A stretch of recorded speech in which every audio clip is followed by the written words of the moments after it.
Today on the 10-12 podcast, who are we more concerned about right now, Baylor or Texas Tech? Matt Campbell with an absolutely ridiculous quote, or is it after the loss in El Assico? Jeff Levy, Art Briles, the nonsense at Oklahoma, and we've got our first hot seat alert in the Big 12.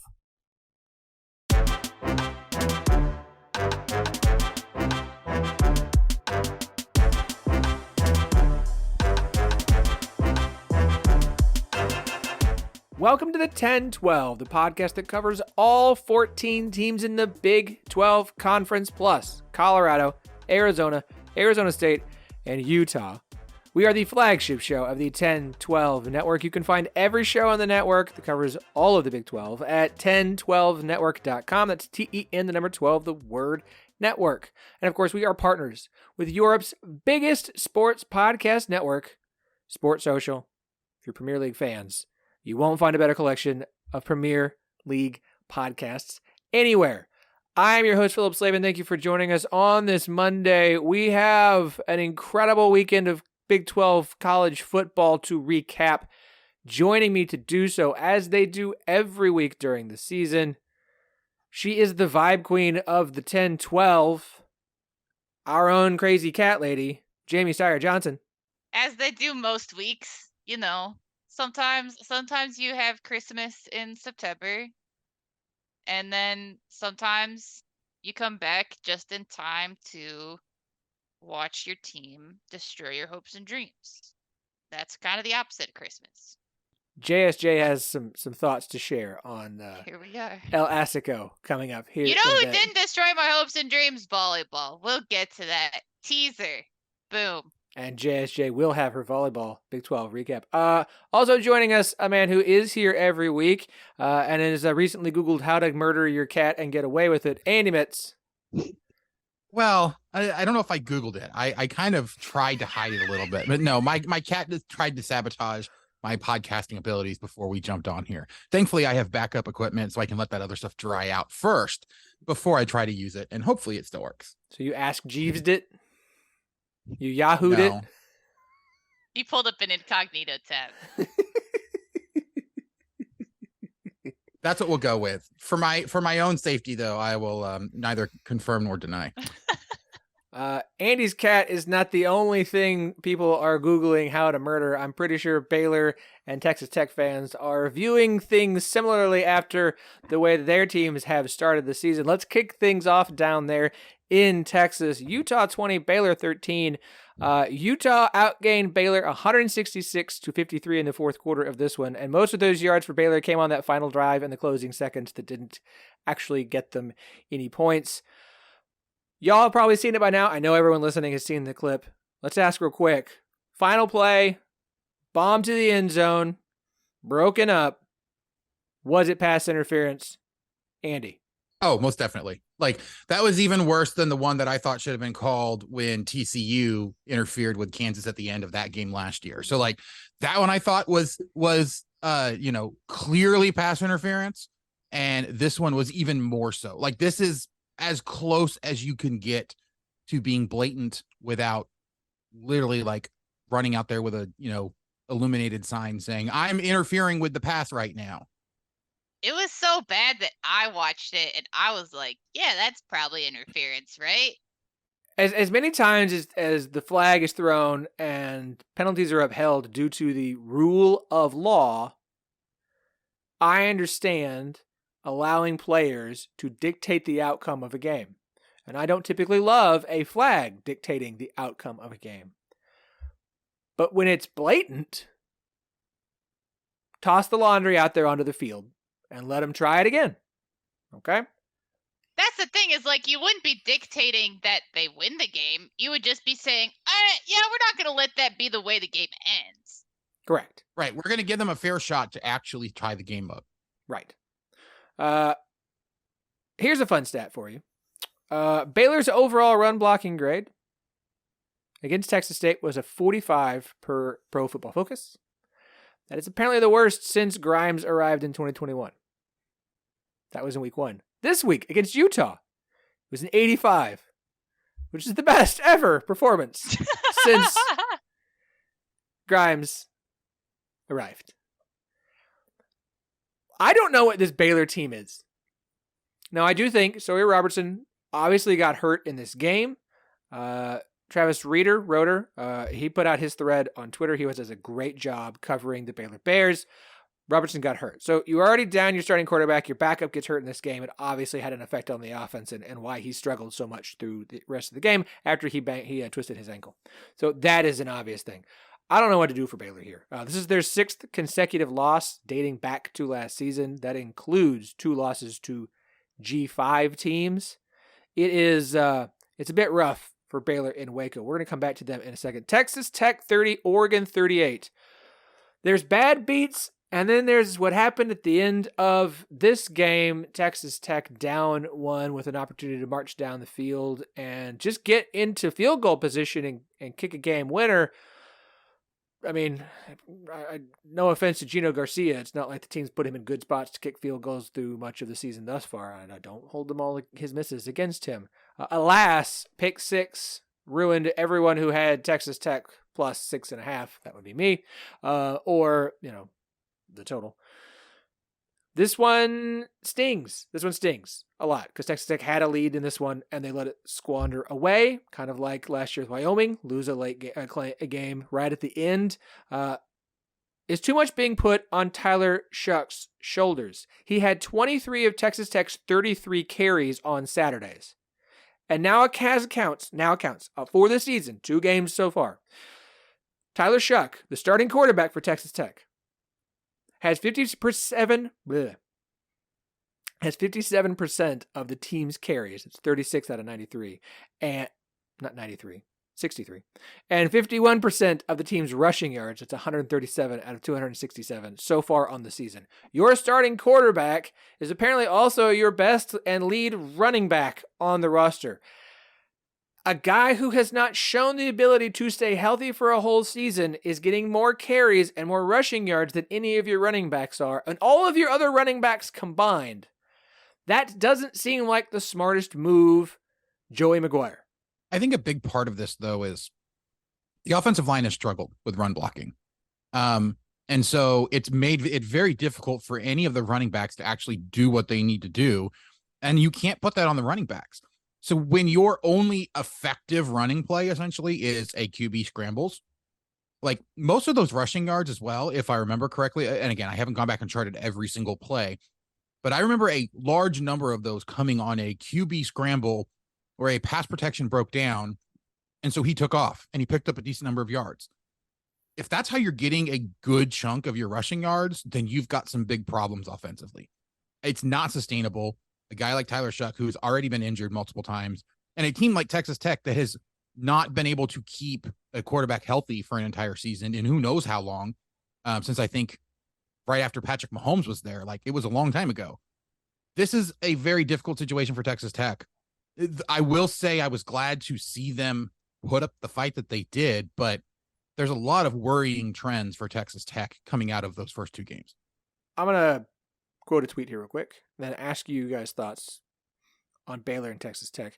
This one comes from Todd Listenby, at Todd on Sports on Twitter. No Big 12 team to start the regular season 0-2 has gotten to a bowl game. That would be ever since the Big 12 started as a conference. This is a wild stat to me, and I didn't double check this, and if it's true, it's insane to me. I can't believe this is true. This is only the 2nd time in conference history that multiple teams have started 0-2.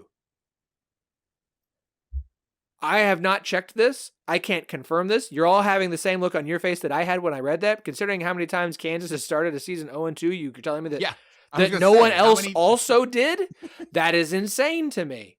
The only other time this apparently happened was in 1996 when you had multiple teams start 0-2. They had 4 teams do it that year. I was born that year. Huzzah, youngin'. Now I feel old. Do you know how many times a day I feel old? I know. Me too. Yeah, having children and working with young people. Anywho, Texas Tech and Baylor now both 0-2. History says that they will not make a bowl game. I'm curious from both of you, like, maybe they're both equally screwed, but which one are you more worried about at this point between Texas Tech and Baylor and their prospects for the rest of the season? The face Jamie's making is just I know. fantastic. That's why I'm going to let Jamie go first. Sometimes I wish we God. posted the video on YouTube so that you could all enjoy. Can you physically see the gears turning in my brain? You know, Phillip, we do need some Patreon exclusive content.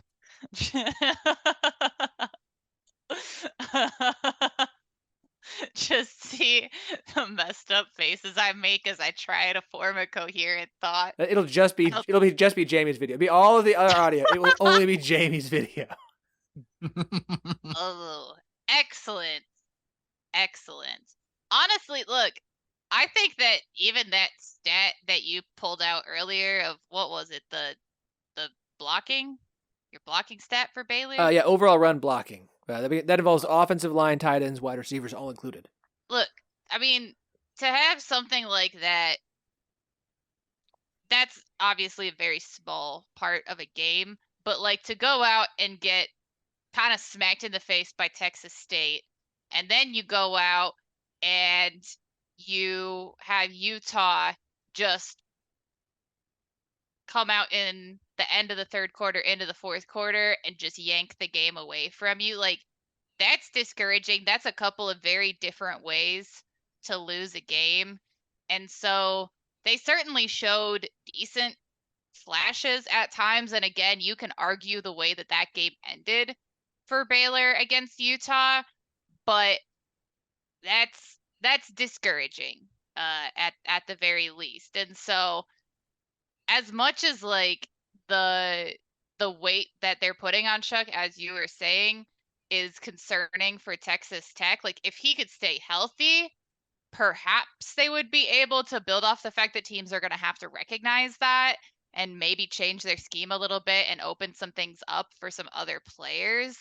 But woof, is that just really, really a tough way to open up for Baylor, to have it not just be like, oh, if you shore up like this thing, like this is the thing that was really killing us.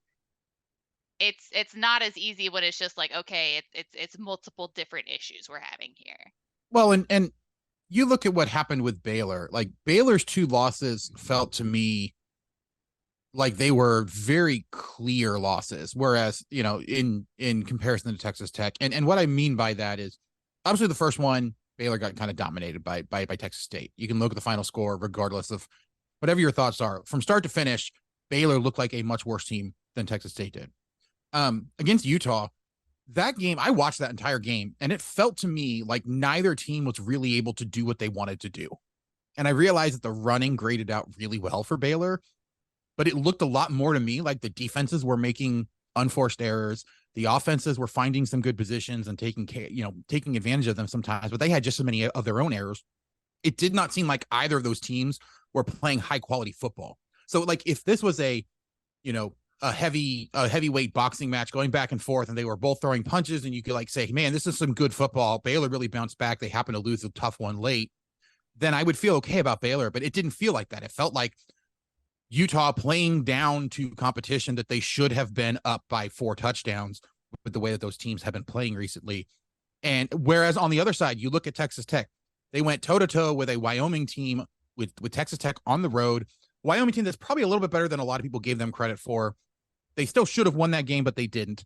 But you can kind of excuse that opening up the season on the road. Then they played an Oregon team and came really close to, and there were definitely flashes there where it looked like Texas Tech was the better team against the 13th ranked team in the nation.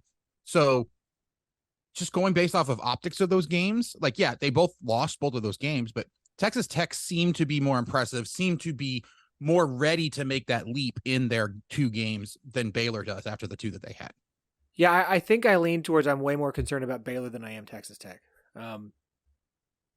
Texas Tech kind of choked away 2 games, I think you could argue. That should be something that's teachable and they can try and make some corrections to fix. Also, I hate playing the schedule game, but you look at the schedule for them. It's Tarleton State, at West Virginia, Houston, and then at Baylor. If this They have 4 coming up that are really good, but then you look at the back of that schedule and it's rough. It is. And it could be a weird season of, start 0-2, go 4-2 and still not make a bowl game. But I'm curious to see is this the Texas Tech team everyone thought it would be? I know it's not going to hit that record at this point, not 0-2, but I still feel like they have a better opportunity to kind of bounce back. Whereas Baylor, on the other hand, has Long Island, followed by Texas at UCF, and then Texas Tech. If Sawyer Robertson's ankle is banged up, we know that Blake Shapen's not going to be back for at least a couple more weeks. Like, this could go off the rails very quickly for Baylor, and that would be very surprising, honestly. So, like, I feel way worse about the situation that Baylor is currently in than I do Texas Tech. Though history says neither will make a bowl game, but history is being rewritten all of the time. Okay, so let's move on to. I watched a little bit of the Baylor game when I could. I have my girls' soccer team schedule starts at 11:30 every Saturday. If you want to know how excited I am about that, it's tons of fun. So I watched a little bit of that one. I watched a good amount of the back half of Texas Tech, Oregon, a little bit of the beginning. I watched a lot of El Assico. I had it on. Let's just say I had a lot of this game on. I know, JSJ. I know. I'm going to throw it through stats out here, a few things, a few notes, and then I'm just going to let Jamie do her thing. The Vibe Queen is about to bring the house down. Here's my biggest thing, and then I'm going to read a quote. With roughly 10 minutes left in the game and down 2 scores, Matt Campbell showed zero interest or urgency in actually winning this game. They used 7 minutes of game clock and the final 10 minutes of game clock to score 1 touchdown, did not attempt an onside kick, punted it away to play defense, and then try and get the ball back and score quickly to try and tie the game. Just to tie the game. 7-minute touchdown drive. 7-minute touchdown. 10 minutes. And you watched it when they had no urgency, no interest in moving the ball quickly. Honest to God, I wasn't sure they were actually interested in trying to win that game whatsoever. Leading to the Matt Campbell quote that I'm going to read to you, which I'm sure is going to be a perfect segue into Jamie's rant. Quote, "I'm really proud of our football team." This is Matt Campbell. "I think this is the best we've played in this football game since we've been here." Remember, it's not about wins and losses. It's all about the friends we made along the way. Jamie? One of my friends in one of my group chats had a really solid point when that quote came up. And I said, I don't believe it. And he said, the really depressing thing is he might be right. With how poorly Iowa State has played in that game every single year that Matt Campbell's been here, that genuinely may be accurate, including the year that we won last year, because that was, a dumpster fire in a long history of dumpster fires. All that aside, you kind of hit exactly my point. Look, I've said this in regards to many things about Iowa State, many sports, many situations. You're generally not going to get the number 1 recruit in any sport at Iowa State. Basketball, soccer, volleyball, football, it doesn't matter. What you have to do is have a decent scheme, have people that buy in and are going to go out and work harder than people that may have more talent than them. I'm not questioning the effort from the players, but it puts an extremely bad taste in my mouth to see what we saw at the end of that game regarding the complete lack of a sense of urgency. If Iowa State went out there and just lost 20-13, I'd say, another 1-score game. That sucks. And then I'd move on. But to have it be a result of not even attempting from an outside perspective, not even looking like you care to give it a shot at winning, I just don't understand the point of playing a game you're not going to put in any effort to win when you may have an opportunity. Like, just then do what all the Hawkeye fans think they should do and just quit playing the game.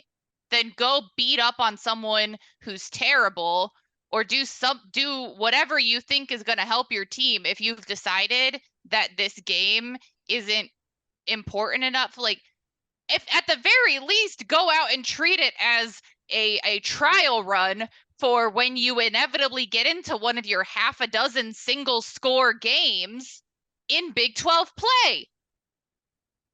At least do that. But no, you just act like there's a mysterious fifth quarter that none of us know about, and that you'll have plenty of time then. That is. If Colorado got a fifth down, then why can't Iowa State get a fifth quarter? I mean, no, I'm sorry. I couldn't help but laugh through most of that because I could just imagine Jamie after a game in the stands turning to someone and going, oh man, that sucked. And then, just doing the little like head bob and like just walking up the stairs and pretending like it never happened. It's my brain's an Etch-a-Sketch in general. That's exactly how it works. I want to be near Jamie when she's in the stands at a football game just to see her reactions, because I think it would be hilarious. So that's the thing. maybe I don't go into football games. I don't got that kind of dough. No, that's a good freedom point. In my schedule. And basketball, you know better than to say that. Yeah, exactly. No, but two other things that kind of stuck out to me. One, I actually tweeted this as kind of the response to that quote, is like, I'm wondering, does Matt Campbell need to like start coaching from the press box so that he actually has a good view of what's happening on the field? Because he obviously was not watching the same game as most other people. And then my only other thought, as you were talking about, about that, is like, maybe the problem here is that the soul of Bruce Weber has gotten into Matt Campbell, because that sure sounded like a try hard chart to me. I'm going to try and end on a little optimism for Iowa State fans. Someone should. Matt Campbell has a 57% winning percentage in Big 12 play in the years in which he loses to Iowa, and has an 11% win percentage in the years in which he beats Iowa. So, statistically, I don't think that holds up to muster based on lack of JSJ data. JSJ. We got to go with the history we got here, okay? Facts are the facts. Don't argue with them. The numbers don't lie. Oh, Andy, you know me better than that. Oh, I know. I'll argue with anything. That's why you're the vibe queen. One other thing to be optimistic about, that is, of course, Charlie Hustle, newest sponsor here on the 1012 podcast and for the 1012 network. Our friends at Charlie Hustle are a vintage-inspired clothing company based out of Kansas City that specialize in collegiate and hometown apparel. Charlie Hustle wants you to be the best dressed fan this season, so be sure to check out their entire selection of officially licensed collegiate apparel today and show off your school spirit all season long. No matter how down you are, Baylor fans, Texas Tech fans, Iowa State fans, there is something at Charlie Hustle that's going to cheer you up. Look, these folks are invested in and interested in and want to be attached to the Big 12 country, okay? They love all things Big 12. They've got every school except for Cincinnati. They're working on it, okay? They're working on it. It's not always up to the apparel company. Most of the time, it's up to the university. But if you're looking for something that not everyone else has, that is incredibly comfortable and super cool and designed by people who love college sports, then you need to go to charliehustle.com and use our promo code 101215, TEN1215 for 15% off any non-sale items. You notice I didn't say your first order. I said any non-sale items. So go to charliehustle.com, get yourself something now. Maybe you want to come back later, get something for some friends and family for the holiday season. Yes, I know it's September. December will be here before you know it. And it takes a while for things to get shipped the closer into the season or to the holiday season you get. So go to Charlie Hustle, use that promo code TEN1215 for 15% off all non-sale items.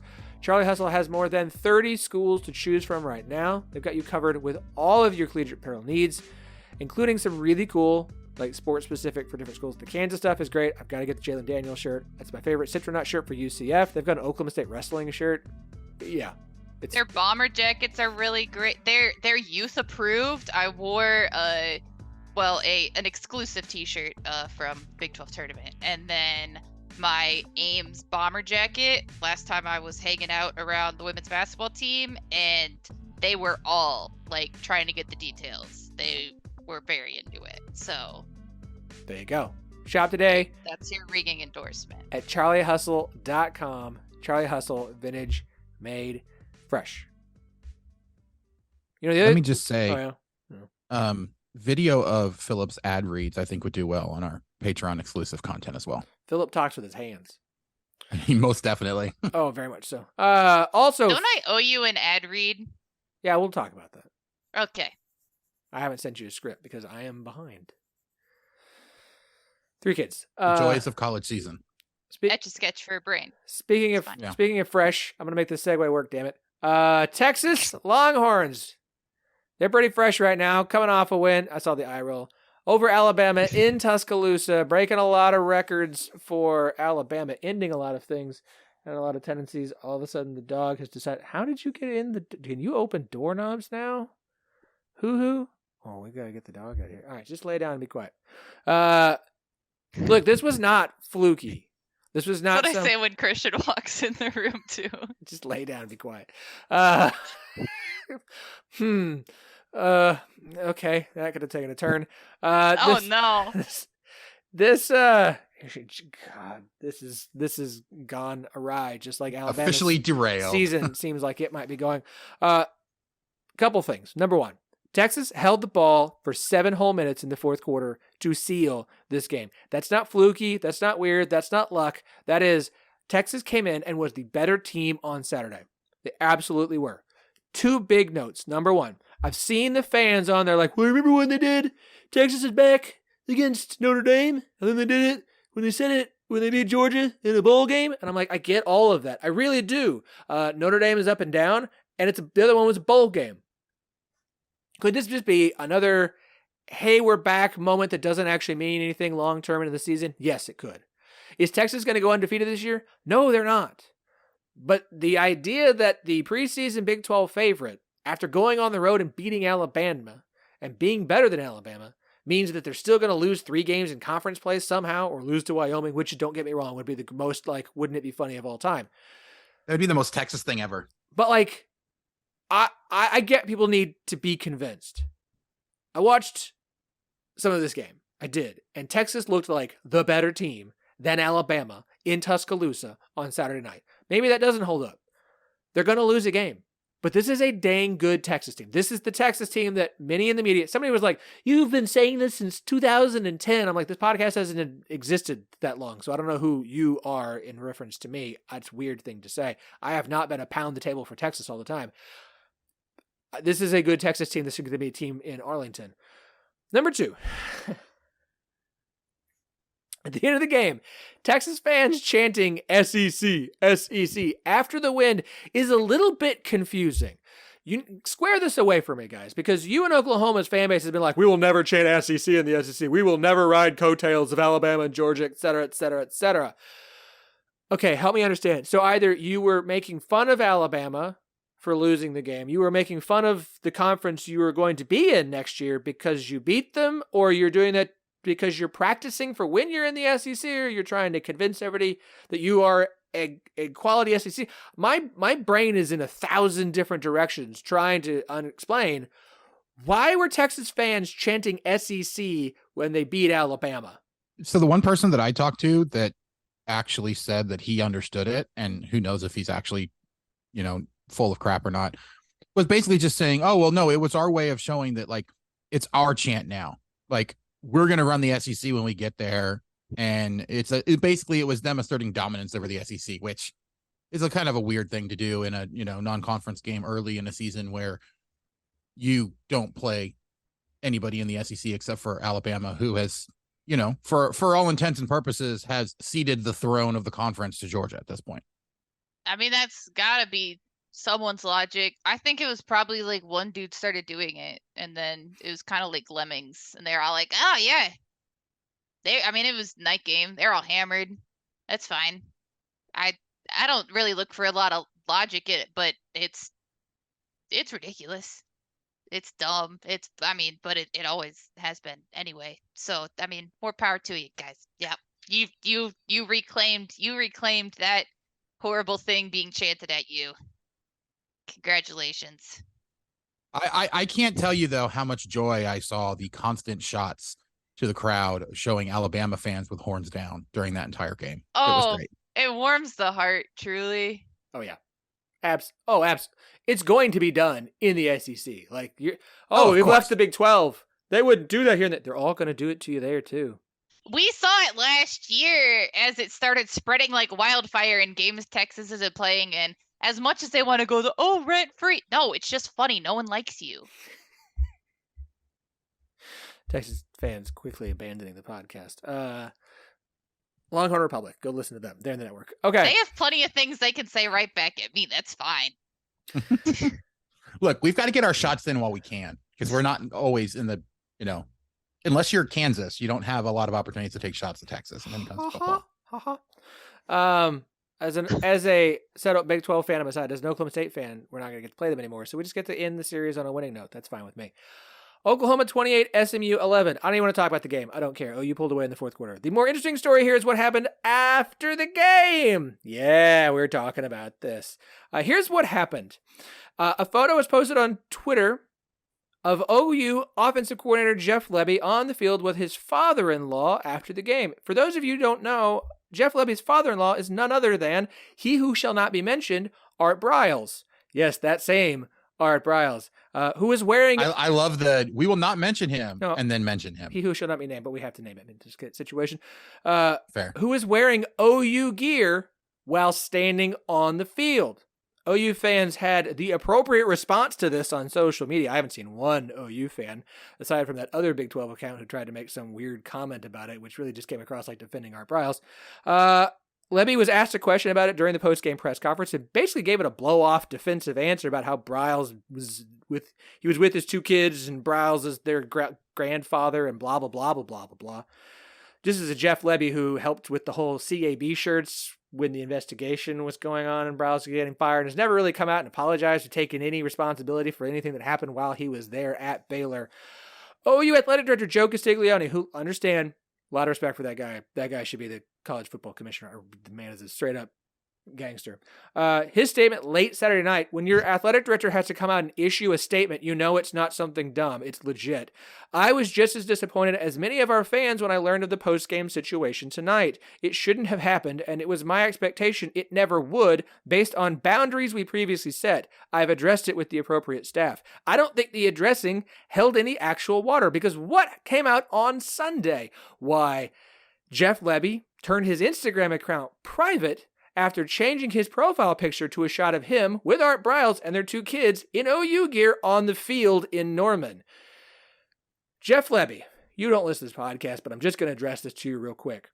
I know you got away with all of it the first time and still get to have this coaching career. Continuing to poke the bear never actually works out in anybody's favor. Eventually the bear is going to turn around and maul your damn face off. Sir, good luck still being the offensive coordinator for the University of Oklahoma come the end of the season. Because at this point, this is a weird hill to have your career die on. But if that's what you want to do, be my guest, sir. You know what the scary thing is? I think that Oklahoma's offense might actually be better if he's gone. Yeah, OU fans. They were extremely conservative throughout that entire game. There was no excuse for it being 14-11 as late into the game as it was. Into the fourth quarter. And then all of a sudden, right.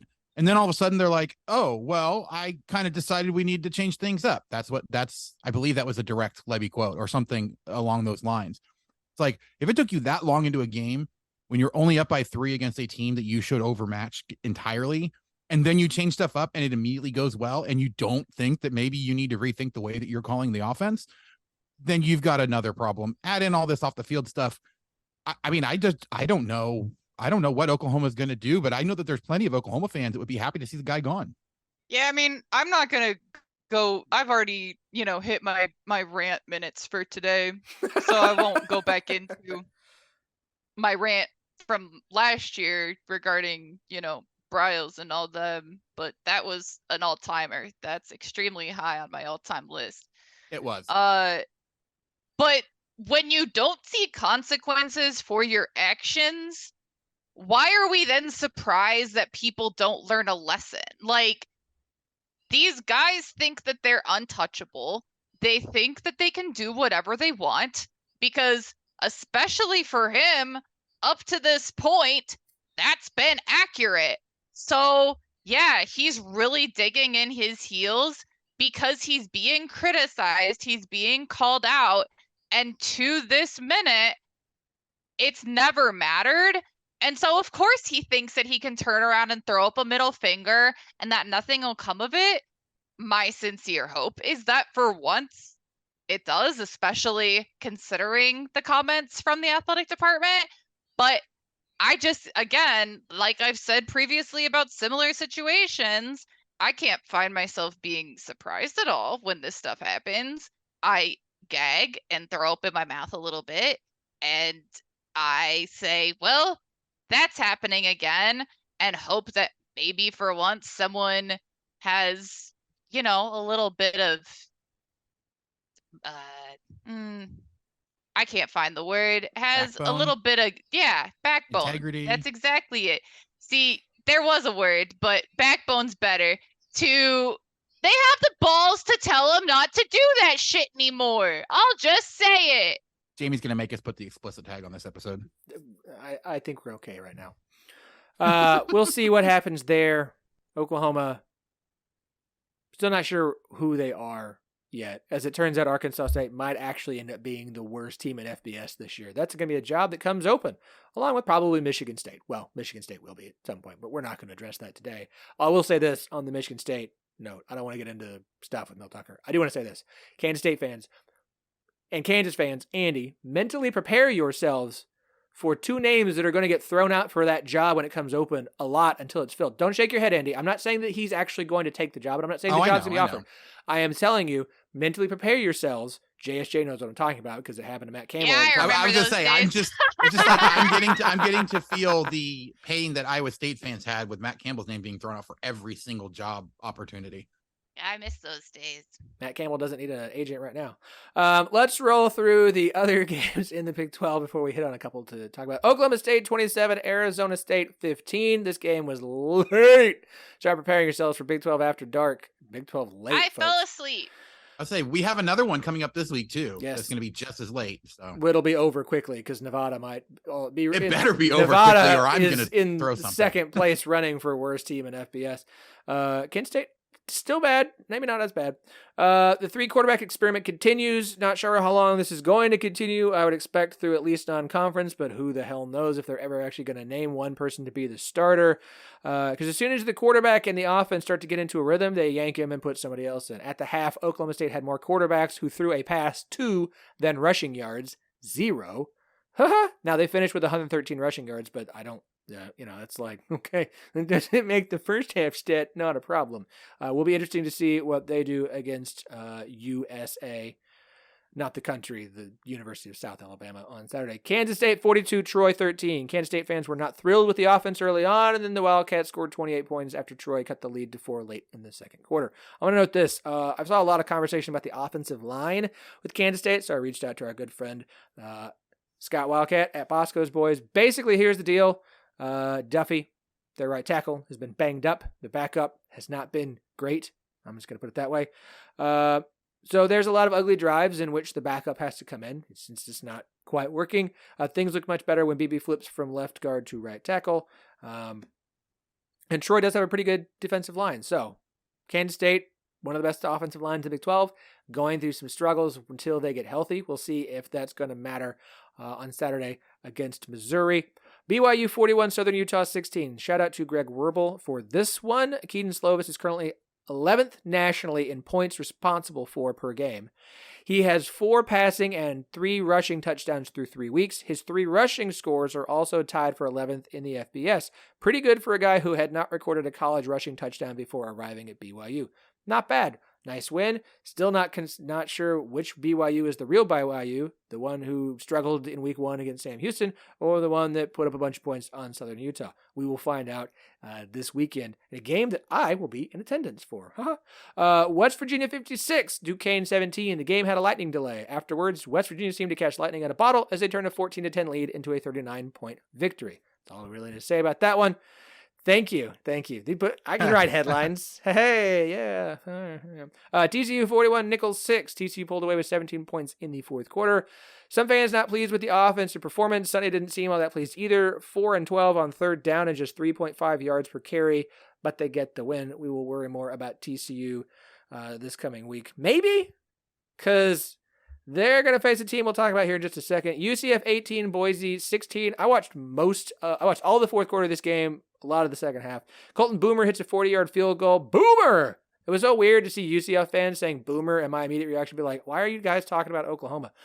To give UCF the win in the battle between I thought maybe their kicker was just like 70 years old.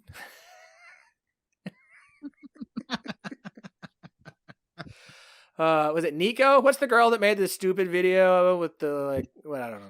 Oh God, yeah, no. You know. Okay, Boomer. But this, God, it threw me off completely. UCF fans mad that I dropped them in our power rankings. Look, Boise's a hard place to win. I think this was a nice win for them. I think the rushing attack for UCF is good. I thought the team actually played fairly well.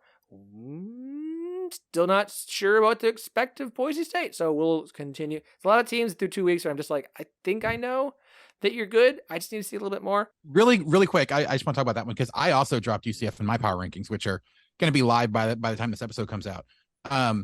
It was less about UCF and more about probably the team you're about to talk about next in Cincinnati. Like, that is not. I just think that. I'm about to. Okay, well then the team that you're going to talk about shortly is in Cincinnati. We'll get there.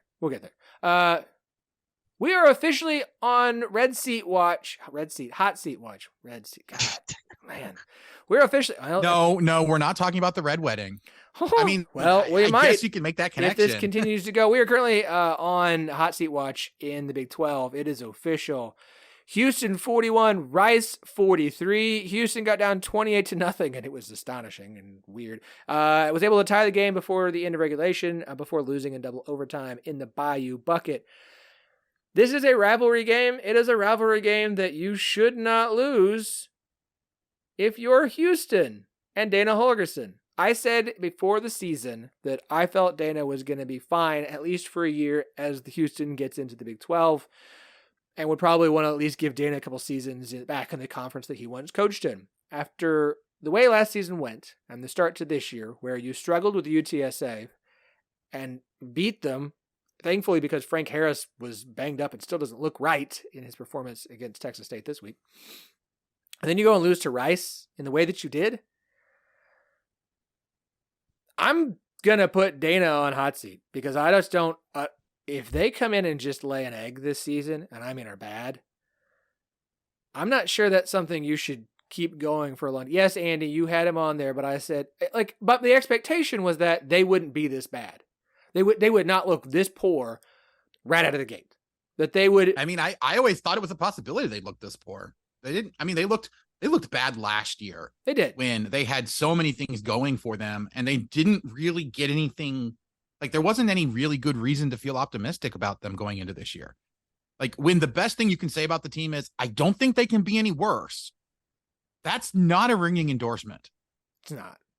Okay, the game you mentioned. So we've got Dana's on hot seat watch right now. I put this at a yellow. We're not at full blown red yet.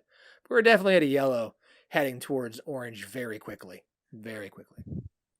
What's the scale here? I thought we were on like green, yellow, red. We've gotten orange. Well, yeah, it's levels of heat, right? No, because white's the hottest actually. Right? Look, I'm not a scientist. Okay, I thought maybe we were going like DEFCON 1.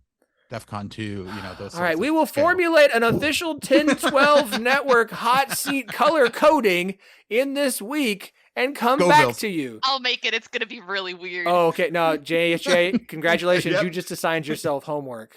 That graphic will be out at some point this week, and it will look like a 3-year-old found Microsoft art, and it will be gorgeous. Sicko committee won't know what to do with themselves. Cincinnati over Pitt. Cincinnati built themselves a nice big lead in this one. Felt good about and then Pitt scored 14 points in the fourth quarter. Pitt does not look very good, but that's because Pat Narduzzi doesn't like offense and doesn't like to actually score points. At this point, I'm going to give Cincinnati and Satterfield tons of credit for the start that they have had to this season. They're 2-0. You go on the road to be a Power 5 team. You blow out an FCS team, which you're supposed to do. Like, I'm not like sold that my preseason expectations aren't still pretty valid about Cincinnati. And I don't think we will feel that way after this week's game against Miami of Ohio, rivalry game as it is. But like, I have to give Cincinnati full credit for how they have started the year, especially on offense. And in offense, they had to rebuild from scratch, rebuild offensive line, rebuild wide receiver room. You bring in Jones from Florida. Like, I have to give Cincinnati credit. Like, they have looked really good. They have looked like one of the more complete teams in the Big 12 conference thus far. It's why I have them so high in the 10-12 power rankings. Like, I full credit. I don't know what else to say. Like, I'm still not sold on Pitt. This is your chance, West Virginia. But I gotta give Cincinnati credit. Yeah, I mean, I kind of said the exact same thing, right? Like, Cincinnati looks like they're back at college football playoff form right now. Obviously, who they're playing has something to do with it. No. Hear me out. They are playing well enough that if they were to sustain this over the entire year, I think that they would have been playing at a level equal to what they did when they went to the college football playoff. Obviously the schedule is going to be harder, so they probably wouldn't get those same results exactly. But this is a team that looked as good as I could have, in my wildest dreams as a objective Cincinnati observer. This is the absolute peak of what I could have thought that they could have done. Will they be able to sustain it? I honestly don't know. Most likely not, because it's hard for any team to, hit that peak for an entire year. But like I said in my power rankings, like I can't punish them for things that I think are probably coming that haven't happened yet. So for now, I have them up at number 4, which shocks me because I had them all the way down at 14 to begin of the year. Like, it's just, it's kind of crazy. Yeah, I'll say this. We post our power rankings on Sundays on 1012 Network Twitter account at 1012 Network, TE and the number 12, the word network. Started last week. There's I have done these without any preseason expectation bias built into them. It is purely a ranking based off what have you done thus far. And I saw a UCF fan get mad because I dropped UCF from 2 to 6 this week and try to explain, like, Texas is number 1 now and they're an easy number 1. The difference between 3 and 6 really 2 and 6 is negligible based off what we've seen. There's not that big a difference. And then there's a drop from like 7, 8, 9, 10, and then a drop to the bottom 4. And so, like, UCF dropped because other teams impressed me more this week. Like, it's a good win for UCF on the road to be at Boise State. I'm struggling here trying to get through this. This is why I write notes, people. When I have to ad-lib too much, it doesn't go well anymore. My brain doesn't have sufficient capacity. Do a good job. We need to wrap this up because it's only getting worse the further along we go. Last game to talk about, Cincinnati props. Kansas beating Illinois on Friday night. I watched all of this game. Kansas let Illinois make it interesting in the second half. But y'all, Jalen Daniels, everybody, anyone who was just like, no, this quarter, oh, no, he's not. Oh, Jason Beans, like, stop it. Jalen Daniels is magnificent, fantastic. Kansas is not in this spot without him. And y'all, Kansas is going bowling again. I'm calling it now. Kansas is going to go bowling back-to-back seasons for the first time since 2008, 2009, and only the second time in school history. Book it.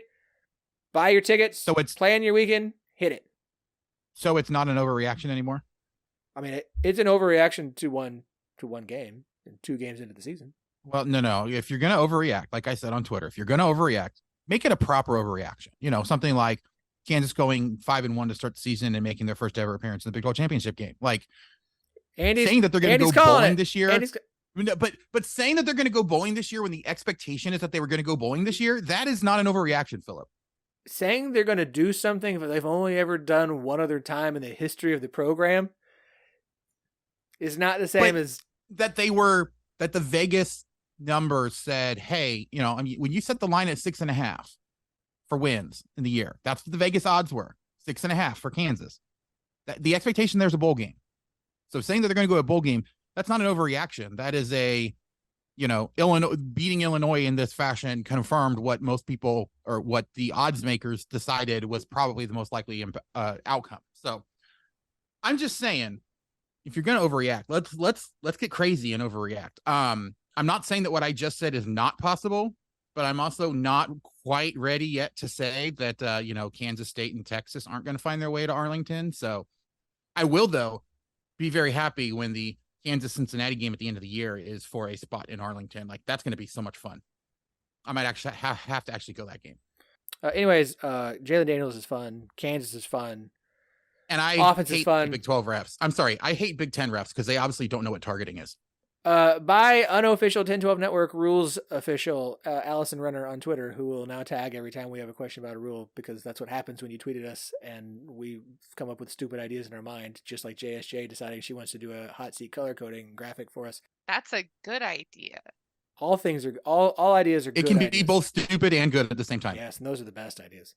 Continue. By the letter of the law, and that's why they explained it, those targeting calls were targeting. We can talk about them not being in the spirit of the rule and what it was created for. That's fine. I agree.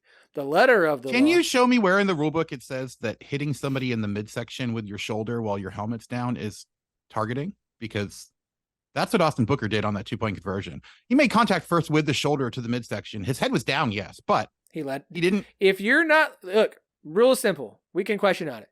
There's a very simple rule they've been teaching in college football, and if you follow it, you'll be okay. Is see what you hit, and if you are not looking at what you're hitting, then you are leaving yourself open to getting in trouble. So don't look at the ground, look at the thing you're tackling, and tackle them.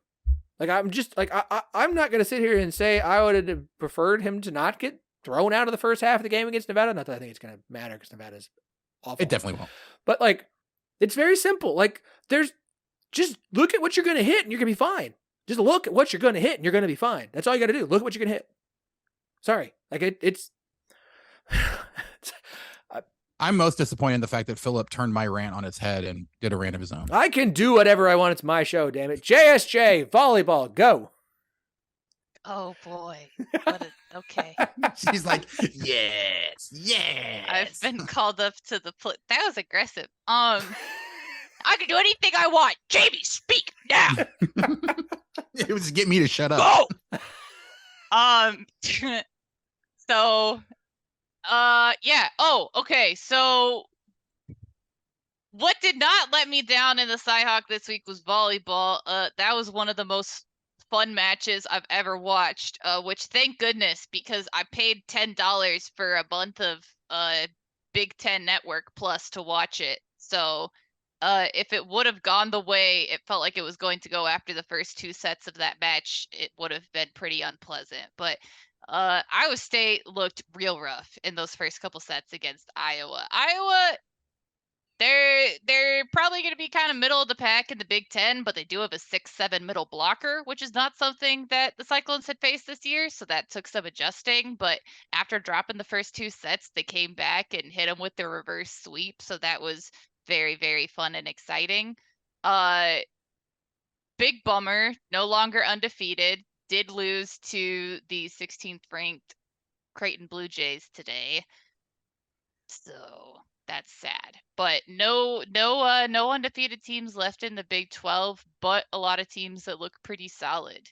Texas barely played. They had a match this week. They won. It's fine. They'll still be top 10. They probably will still stick around 7-ish. BYU still looking pretty good. They dropped one, but it was to a very, very good Washington State team. I mean, all indications are that the top of the Big 12 is still going to be really, really impressive. You've got a Texas team that's looking pretty good. You've got a BYU team that's still looking really good. You've got Houston has been kind of they're really quite good. They've had a couple kind of tough ones, but they're still looking pretty good. Like, you're looking at a top half of the Big 12 that's going to be extremely entertaining. And this is going to be the last week of non-conference play coming up here. So you'll have the last of the fairly inconsequential games. You know, the beginning of volleyball seasons are a lot of people going to 3 or 4 team tournaments and playing 2 or 3 matches in a weekend. And some of them are going to be really competitive. Mostly they're going to be pretty iffy. But after this weekend, it's going to get really entertaining. In fact, this weekend, I'm super excited because we've got another in-state rivalry game for Iowa State where they're playing against Drake, and I'm calling it. So that'll be very fun, personally, for me. But then across the league, you've got Baylor's actually going to face the same Washington State team that took down BYU. So it'll be cool to kind of be able to compare those. And then, like I said, you're rolling right into Big 12 play. So still set up pretty well to look good when we get into conference play. Andy's Jayhawks are still looking pretty dang good. They were ranked this past week, should be ranked again this week. Iowa State was just outside of the rankings this past week. They could sneak in because they didn't look terrible against Creighton, and a couple people were not looking good at the bottom of the rankings, but I would anticipate them still kind of sitting in the receiving votes. But beyond that, the rest of the teams that are ranked should stay in, with Texas, BYU, Baylor, Houston, and Kansas all in the top 25. So nothing like super crazy this week, but it'll ramp up here soon enough. All right, so we end this show each week. Thank you, Jamie. I appreciate you taking the time. I know you track volleyball, and it's important, and I would love to watch volleyball more because my eldest daughter enjoys it. Alas, I have to pick and choose. All right, let's wrap up the show. Never watch my game. Okay. When is it? Just text me later. Just text me and you tell me we'll watch. It's Saturday, everyone. It's on ESPN Plus. Like during football? What time? 2:30. May or may not be on the road. Hey, So we'll see. I don't have to worry about missing my game for that, so I'll be tuning in. Pull up a fifth screen. We end this Just show. listen to me. the same way- I listen to you all the time, Jamie. We end this show the same way we do every week during the season. We look ahead to the weekend that is coming and each pick a game that we are most interested in and excited about. Of course, you cannot pick your own team. So let me read through the lineup. We will do this in chronological order as we typically do. The day kicks off at 11. Everything's on Saturday this weekend. 11 a.m. Kansas State on the road at Missouri in a rivalry game renewed. Baylor hosting Long Island University. Iowa State on the road at Ohio. The only 3 in the morning, only one midday after game. One. Oklahoma at Tulsa. Here's everything else that happens in the evening. Oh, why is every game at night? UCF hosting Villanova. Cincinnati hosting Miami of Ohio in a rivalry game there. Texas Tech hosting Tarleton State, looking for their first win on the season. Oklahoma State hosting USA, that is South Alabama. BYU on the road at Arkansas. West Virginia versus Pitt, backyard brawl. Texas hosting Wyoming. Our first official Big 12 conference game. TCU on the road at Houston. And then a nightcap, 9:30 kickoff, Big 12 After Dark again. Kansas on the road at Nevada. Andy, what's your pick, man? Well, I will start by saying, even if I could pick my own game, I wouldn't this week because, like you said, Nevada is that bad. Oh, they're bad. But I think for me, actually, it's BYU Arkansas. You got two 2-0 teams, a BYU team that we're not really sure what they are yet at this point. Going on the road against an Arkansas team that looks like they're probably going to be decent this year, but that's, you could say that about pretty much every SEC team. So I'm not really sure what to expect. It's the first big test, I think, for BYU at this point. And of course, I kind of want to see how they handle better competition than what they've done before they come to KU the week after. So I will be at that game this Saturday. So yeah, give me some in-person scouting. Okay. Yeah, I'll see what I can do. Yeah. Jamie?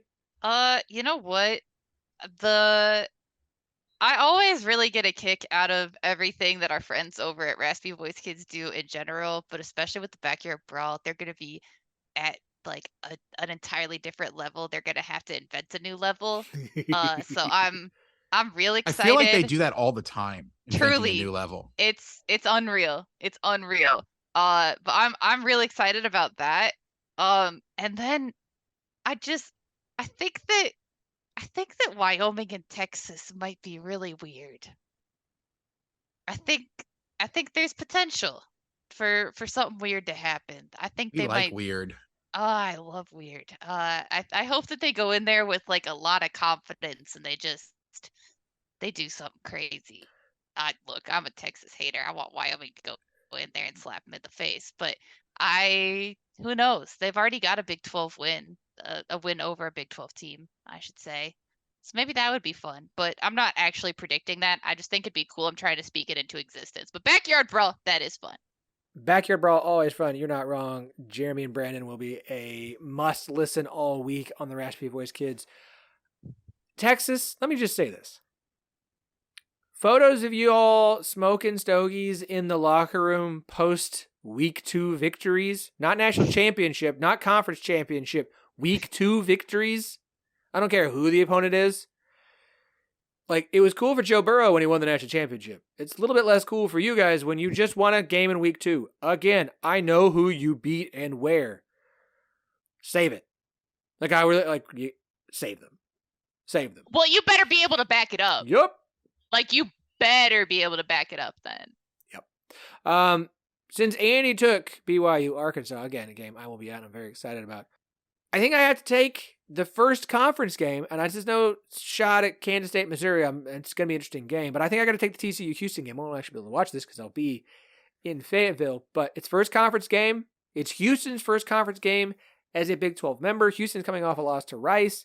TCU been a weird 1-1 to start the season. Like, this could get interesting, or TCU might just go in and beat Houston soundly on the road. Like, I have no idea. Like, Houston's been waiting to do this. They're finally members of the Big 12. This is a huge game for them. They got to face TCU, who went to the national championship game last year, and they should be just, like, jacked and excited. Like, are Houston fans, after a loss to Rice, going to be, like, jacked about Houston football? Are they still, like, ready to go?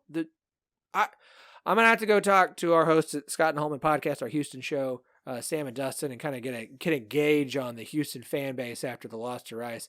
I am interested in this game because it's the first Big 12 game of the season, and because Houston's now a member of the Big 12, and because it's 2 teams in the state of Texas, and I'm also interested to see, like, how did TCU and Houston look? Like, how do both these teams look? Because I don't know. Through 2 weeks, I don't know. So, Kansas State at Missouri, though. That's going to be. Please let the nerd that is Eli Drinkowitz just lose another game. He'll win another recruiting battle for another 5-star wide receiver, but he won't win a game. I was to say, I don't think that game's going to be very. It's not going to be the challenge that a lot of Kansas State fans were kind of hoping for, is that people will shut up and stop talking about whether they've actually played anybody, because I don't think that Missouri's better than Troy, or I don't know that Missouri was better than, who they played in week 1. Like, Missouri is struggling very much so, and it's going to be very apparent when they play against Kansas State this week. Every game is a new game, but 35-10 against South Dakota and 23-19 against Middle Tennessee. And look, Middle Tennessee might be spicy, but Kansas State should go in there and kind of do what they did to Missouri last year and just beat them soundly. We shall see. We shall see how that goes. Do us a favor, follow us on Twitter, X, whatever you want to call it. 1012 Network at 1012 Network, TEN, the number 12, the word network. You can find every show on the network at 1012network.com. Every show, we've got a new show announcement coming this week. I'm excited about. You'll all get to hear about that if you're following us on Twitter, and we'll probably pop it up on the website the night before as I get things prepped and loaded and ready to go. Andy teased it earlier in the show. We have a Patreon. Patreon.com/1012 Network. The link is in the bio. Go pick which show you want to support. The funds go to that show, those hosts, to help them continue to do the work that they are doing to bring you awesome content every week. We're going to try and work and get some more content rewarded to Patreon subscribers. I've got a goofy little thing that Albie helped write from Tortillas and Takes. If you were a Big 12 and Premier League fan, we'll have that out. And I've got some other things cooking. We'll see what we can produce. At a certain point, I can only produce so much content. We'll figure it out. Don't forget to subscribe to the 1012 podcast on YouTube. The goal is this show on Mondays, non-football interviews on Tuesdays, only on YouTube. special teams show, the 10-12 Big 12 special teams show, recapping some big special teams play in the conference on Wednesdays. Last week's episode was fantastic. Hoping my guest for this week responds to my DMs again and make sure we get that on the schedule. We'll see what happens, because I'd like to talk about Boomer's Kick. And of course, the Picks Pod every Thursday with Chris and Daniel. It's been a great show. Annie, JSJ, talk to you guys again next week. We'll have a whole nother weekend to recap.